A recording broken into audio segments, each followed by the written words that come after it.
Hello po mga kailaw, kumusta and welcome na naman po dito sa ating munting channel. Kung bago ka pa, huwag mo sanang kalimutang mag-subscribe and i-hit mo na ang notification bell icon upang ma-notify ka sa bago pa nating mga video uploads.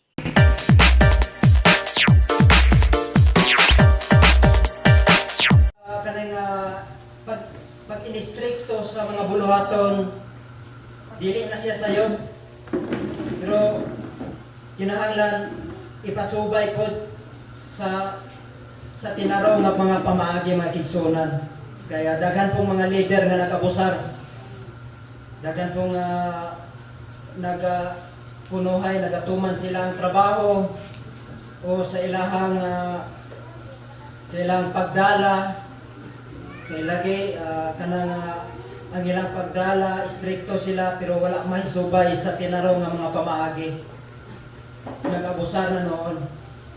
Mga diya sa tuwa nga buhi nga Dios, kinahanglan nga aduna tay kahadlok. Number 1 nganong kinahanglan nga aduna tay kahadlok diya sa tong buhi nga Dios. Una, aron dili ta makakomment og dautan, aron dili ta makabuhat og dautan, mga kaigsunan. Once nga makabuhat kag dautan,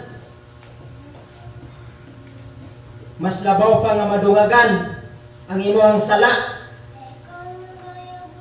Diba ang nakaingon sa atong sala, ang pagbuhat na tog dautan, ang sayop. Kay gilapas na to ang kabubuton sa Dios. Kaya ang kabubuton sa Dios, di ba, tinaraw ng mga pamaagi. Once gani nga ning tipas tas laing linya, kung wala na gani nas kabubuton sa Ginoo, nakalapas na ta sa iyang kabubuton na kaigsuonan. Kini nga aduna tay kahadlok sa Dios, isip ato siyang gitamod o gituri nga mas labaw na tong ginikanan ang Dios. Nganong labaw siya na tong nga ginikanan? Tungod kay siya mo'y nagbuhat nato, siya mo'y naggama, nagporma nato nga nahimo tang tao gikan pa sa sinugdanan nila ni Adan ug ni Eva, ang unang lalaki o unang babae sa karaang panahon. Mao nga atong isipon ang Ginoo nga labaw nga ginikanan sa atong kinabuhi.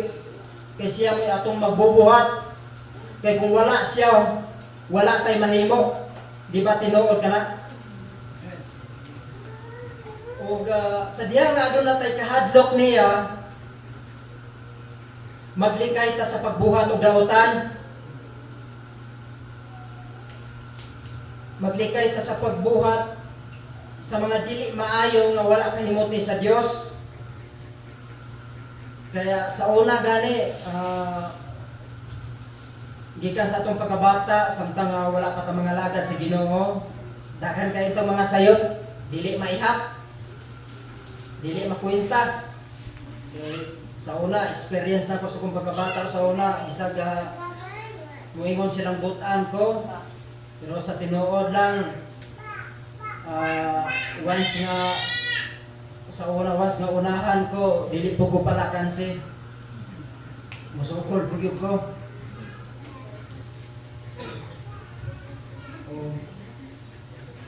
Daghan kayo ko mga experience sa una, nga nakapasakit po ko sa kong isip katao.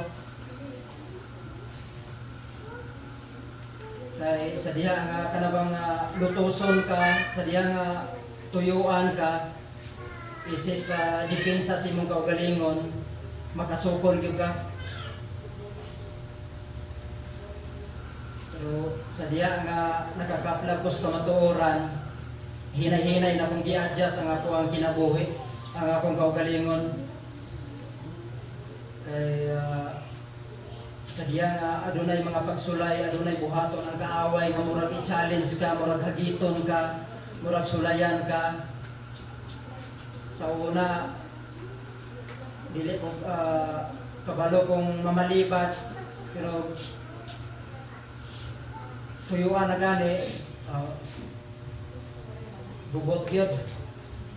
Pero sa karon nga nakakaplag na po sa kamatuoran sa Ginoo, so naglikay na po sa kasamok.